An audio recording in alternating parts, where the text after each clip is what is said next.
Hello, everyone. Jacquie Edwards here. Thank you for joining me today for Live at Lunchtime. A little bit early as I've got my call with my VIP group just after this. So, yeah, today we are going to be talking about the top 3 reasons why a landlord would want to do rent-to-rent with you. So I get this question all the time, and it's one of the things that I see that holds people back when they're getting started in their rent-to-rent business is that they don't know why. Why would a landlord want to do this? So we can look at a property as, investors, as, rent-to-renters and see where we can add value and see where we can make more money, maximize the profits from these properties. And we think that everyone can see that. So we look at these properties and say, well, I know I could make, an extra 500, an extra £1,000 off of this property. Why doesn't the landlord just do that himself? Why would he give me the property to make that much money on it? Why wouldn't he just do it himself? So that's what I want to talk about today, is give you some of those reasons why a landlord would want to work with you, why they would want to give you their property so that you can make a good amount of money on it. And it doesn't work for every single landlord. So not every single landlord that has a property will be interested in doing rent-to-rent with you. Not all of them will have a compelling reason that says, here, let me give you my property. Some of them are happy. They're going to be already knowing how to maximize their rents, or they're not going to want to maximize their rents, or they're not going to have a problem. So your goal, and I say this over and over and over again, your goal is to find out what that landlord's problem is. Now, some of the reasons that I've come across most often with landlords working with me and with my students are, and these are the top 3. So I think these are the top 3. These are the top 3 that I've thought of, is they don't have the time to manage the property anymore. So a lot of the landlords that I've worked with and my students have worked with, they were managing these properties themselves, and everything was going fine. I've even got most of my properties were already HMOs before I got started. So the landlord was managing the property. Everything was, going along swimmingly, or not, but he was doing it himself. And then it came up that he just, or she, didn't have the time to do it anymore. It got to be more of a burden than either they expected, or as they got older, they just didn't want to do that anymore. So now they might be looking for somebody else to just take over some of that responsibility for them. So they're happy to exchange some of the profit that they were already getting in replacement for getting their time back, for getting less stress. They won't have midnight call-outs of tenants who've lost their keys.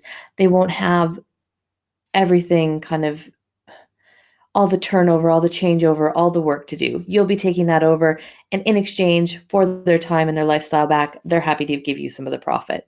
So that's probably number 1. And whether they're, old and, wanting to retire, whether they're, they've tried to do it themselves and they're just fed up with it and they're tired of it and they don't want to do it anymore, and maybe they've only been doing it for a couple of months, whatever it is, they want that time back. And you're being able to say, you will have your time back.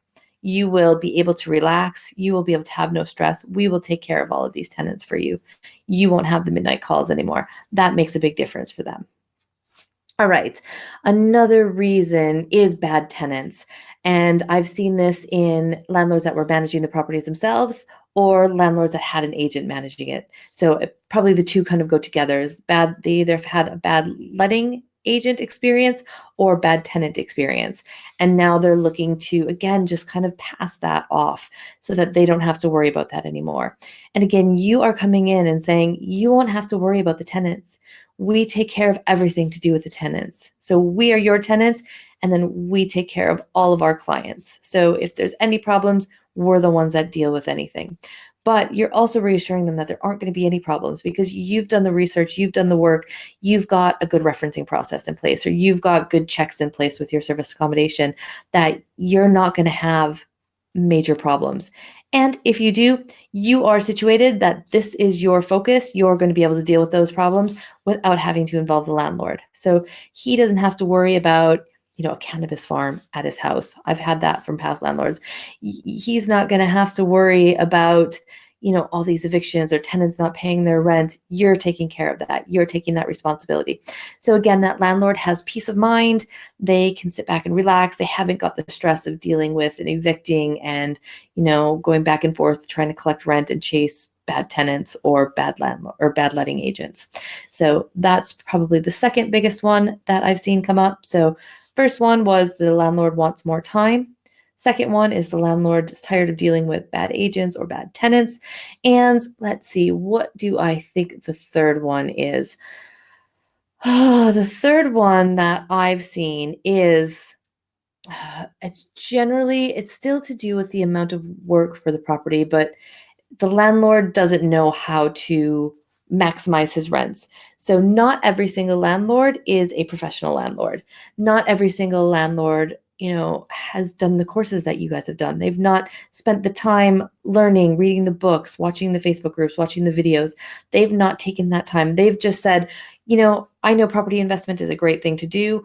I'm going to buy this property. Or they've had this property handed down to them from, a parent or an inheritance of some sort, or whatever's happened. They know property is probably a good thing, but they don't know how to maximize their property, and they don't have the time to do it. So that's where you can come in, and by adding value, you're getting your profit out. So, that landlord might be happy with, £1,000 a month, but by converting that bedroom or by converting that, reception room into a bedroom, or by, renting it out as service accommodation, you can increase the profit significantly. Or by just painting and redecorating, you can get better tenants that are happy to pay more money and get more rent in. So you're not solving the landlord's problems, all of his problems in the world, but you're adding value to the property. So you're saying, I can pay you exactly what you're getting now, or maybe just a little bit less. You've got that guaranteed certainty, and then add value to the property in some way, adding an extra bedroom, turning it into a service accommodation, painting, decorating, making it nicer so that your tenants coming in will pay you more money than they were paying him. So those are the key areas that I've seen renters be able to add value to landlords. And there are many, many more ways. Most landlords, they've all got kind of different situations. And your job is to spend the time with them when you're doing the viewing and talking on the phone with them to understand what their situation is and what they might be looking for. And I can see Yusuf has asked, what's the hardest part in rent to rent?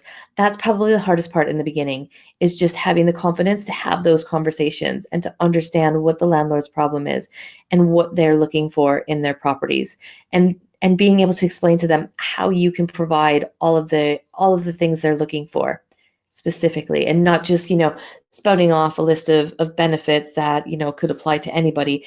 It's being able to work with that landlord and explaining to them how you can meet their specific criteria, how you can make them feel better in their specific situation.